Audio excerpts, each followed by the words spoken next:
At the family banquet celebrating my sister's military promotion, I sat at the far end of the long table, tucked into the corner like a forgotten guest. The room buzzed with pride and polite applause as relatives clinked glasses and praised her rising rank. I heard the whispers float past me like old ghosts: "He never did anything with his life, she's the real success of the family, what happened to him anyway?" I smiled tightly and sipped my water, pretending not to notice. They always compared us. She followed the rules, earned medals, made headlines. I dropped out of college, struggled with my health, worked jobs no one boasted about. I wasn't ashamed, but they were. The room hushed slightly as a tall figure entered, the commander of my sister's unit. Decorated, authoritative, clearly the guest of honor. He greeted my parents with a firm handshake, gave my sister a proud nod, and then walked straight past the center of the room. He came to me. "You're her brother, right?" he asked, voice steady but loud enough for others to hear. I nodded, caught off guard. "She talks about you a lot. Says you're the one who taught her resilience. That watching you survive what you did gave her the strength to push through the hardest days. She credits you for everything." For a moment, the room was utterly still. My parents' proud faces froze mid-smile. My uncle set down his fork. My mother blinked like she didn't understand.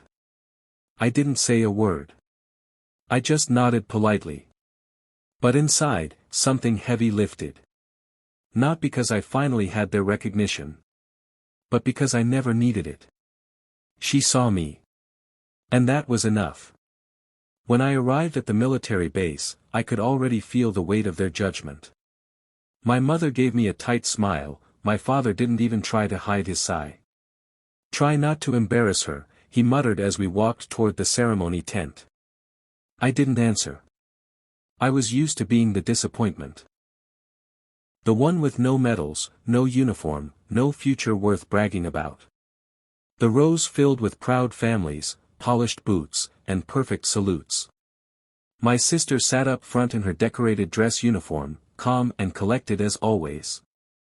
I stayed in the back, hands folded in my lap, out of the camera's frame, just how my parents preferred it. Then the commander stepped on stage. His voice carried with practiced command as he listed names, officers, trainers, and fellow soldiers who shaped her journey. Applause followed each one, respectful and distant. Then he paused. Looked past the crowd. "But there's someone else," he said, eyes locking onto mine. "Someone who isn't in uniform, but whose words reached further than any of us could. Her brother, his letters kept her alive out there." The silence was sharp, almost reverent. Heads turned. Faces shifted. Even my sister, composed and proud, had tears gathering in her eyes as she met my gaze. My parents didn't say a word after that. For once, they had nothing to add. But it didn't matter anymore. In the middle of all that ceremony, all those medals and rigid ranks, I realized I didn't need their approval. I never had. Because someone out there, in the middle of war, clung to my words like oxygen. And that made all the difference. My family only invited me to fill a seat, to round out the picture of unity they loved to display when the cameras were on. My sister, the golden child, stood tall in her crisp uniform, every button polished, every ribbon perfectly placed. Me.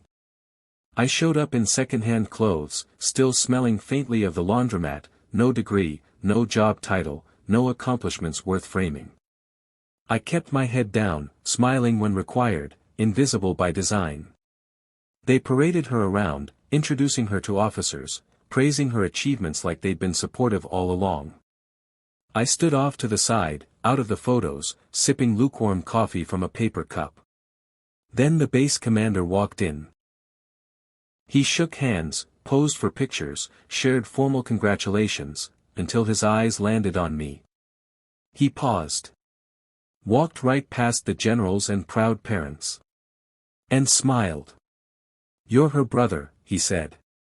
"The one who called her every night during boot camp. She said your voice, your belief in her, is why she didn't quit. I froze. My mouth opened, then closed.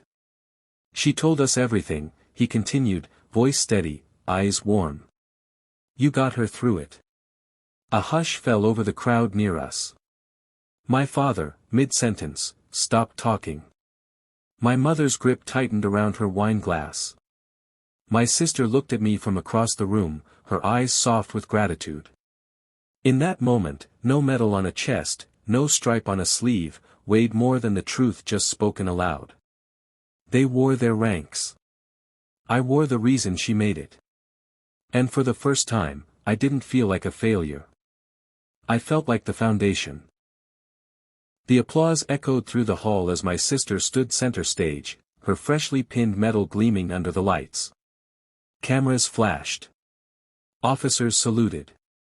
My parents stood tall in the front row, beaming with the pride they reserved only for her. I stayed in the back, where no one noticed me, where no one had to explain why I was there. To them, I was the failure brother. No career. No accolades. No stories worth telling at parties. My father even avoided eye contact, casually sidestepping any chance to introduce me to the officers mingling nearby. I didn't blame them anymore. I was used to being the quiet shadow behind their perfect narrative. Then, out of nowhere, the commander broke through the small crowd gathered near the podium. He looked past my parents, past the high-ranking guests, and walked straight toward me. You're her brother, right? He asked, extending a firm hand. She talks about you often. I hesitated, unsure of what to say, but shook his hand. He leaned in slightly, voice steady. She said you were the only one who ever believed in her. When she wanted to quit, when the pressure nearly broke her, it was your words that kept her going. That makes you a better man than most in this room. I felt every pair of eyes turn toward us. My father's smile faltered. My mother's brows drew together, confused. And in that rare, unexpected silence, I smiled. Because for once, the truth was louder than their shame. I didn't need a uniform or a title. I had something far heavier than a medal. Her faith in me, for as long as I could remember, they told me I wasted my life. A dropout. A drifter. The one who never reached his potential. While my sister rose through the ranks, earned medals, and made my parents beam with pride, I floated through jobs, cities, and breakdowns. They saw me as a cautionary tale, something to hide behind polite smiles at family gatherings. So when I showed up at her military ceremony, I expected nothing. I stood at the back, hands in my pockets, while they posed for pictures, exchanged handshakes, and spoke in proud, practiced voices. No one asked why I was there. I didn't expect them to. But as the crowd began to thin, her commander found me. He didn't shake my hand or offer polite conversation. Instead, he looked me straight in the eye and said, "She told me your story." I blinked, unsure what that meant.